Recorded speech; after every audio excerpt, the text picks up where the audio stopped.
अस्सलाम वालेकुम। मेरा नाम उस्मान जुल्फ़िकार है और ये वीडियो बनाने का मकसद आप सबको ये बताना है कि अल-फतह जो लाहौर और इस्लामाबाद का एक मारूफ और नामवर ग्रोसरी स्टोर और डिपार्टमेंटल चेन है, वो अपने रैक्स पर खंजीर यानी हराम गोश्त बेच रहा है। रिसेंटली जब उनके कोरोना पॉजिटिव एम्प्लॉयज़ की हकीकत छुपाने की खबर मैंने सुनी, तो एक मुसलमान होने के नाते और एक इस्लामी शहरी होने के नाते मैंने अपना ये फ़र्ज़ समझा कि इनकी गैर ज़िम्मेदाराना और इस्लामी असूलों के मुनाफिक बेहिस प्रैक्टिसेस को बेनकाब करूँ।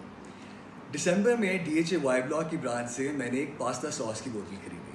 मामूल के मुताबिक मैं घर गया, अपना खाना तैयार किया और खाया। पहला लुकमा लेते ही एक ऐसी खटास महसूस मुझे हुई जिसकी वजह से मुझे फ़ौरन उल्टी आ गई। इनके जब मैंने इंग्रेडिएंट्स लेबल पढ़ा तो उसमें पोर्क यानी खंजीर का गोश्त भी शामिल था। अमेरिका में 14 साल गुजारने के बावजूद मैंने ज़िंदगी में पहली दफ़ा पाकिस्तान में जिधर खंजीर का गोश्त हराम है हमारे दीन के मुताबिक, मैंने खंजीर का गोश्त खाया। क्यों?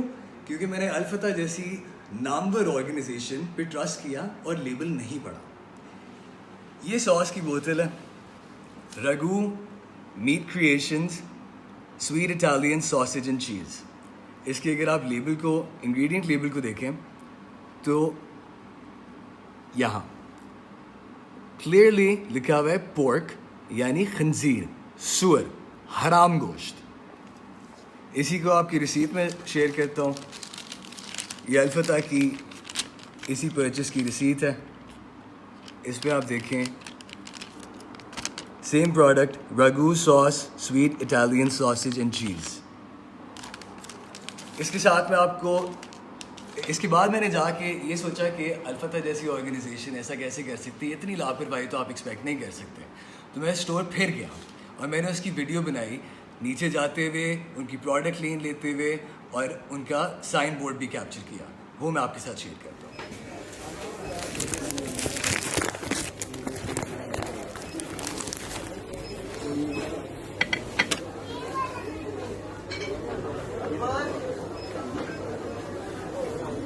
Can't really see it over here, but I have pictures to support that this is pork, Italian sausage in a non-halal section at Al-Fitah and Y Block. I mean at a halal section. My bad.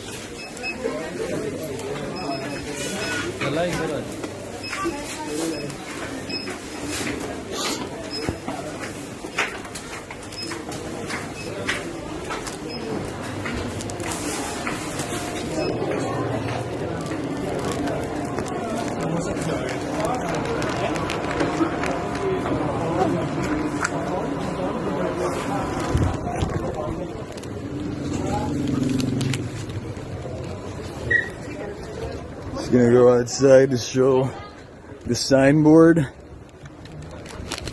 ये Lahore Y Block DHA का अल-फतह, as you can see. Lahore की एक नहीं बल्कि गुलबर्ग से defence तक कई local और मेन ब्रांचेस में मौजूद था, जिसके केसेस अल्लाह जाने कितने लोग और मेरी तरह अनजाने में खंजीर हराम गोश्त खा चुके होंगे। एक मुसलमान होने के नाते मैंने अपनी रिस्पॉन्सिबिलिटी समझी कि इस पर एक इनिशिएटिव लिया जाए और मैंने अल-फतह को एक लीगल नोटिस भिजवाया।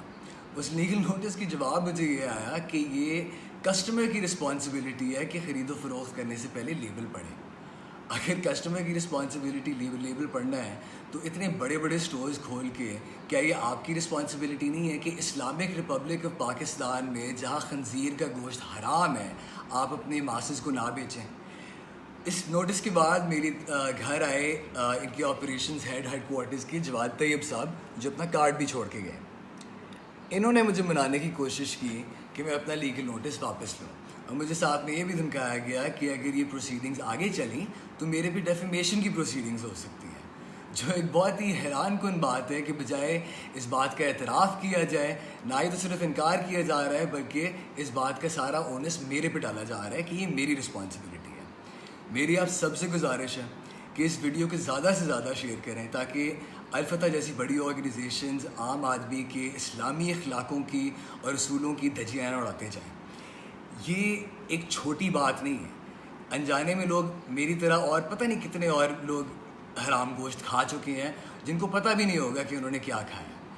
मेरी आपसे ये एक मशवरा है कि अगर इन जैसी बड़ी ऑर्गेनाइजेशंस अपनी रिस्पॉन्सिबिलिटी इवेट कर सकती हैं इस तरह, तो आप अपने तौर पे मुसलमान होने के नाते लेबल्स पढ़ें, जानें कि इनकी इंग्रेडिएंट्स में क्या है, नहीं तो आप भी मेरी तरह और कई औरों की तरह हराम गोश्त और न जाने और क्या खा सकते हैं। अल्लाह हाफ़िज़।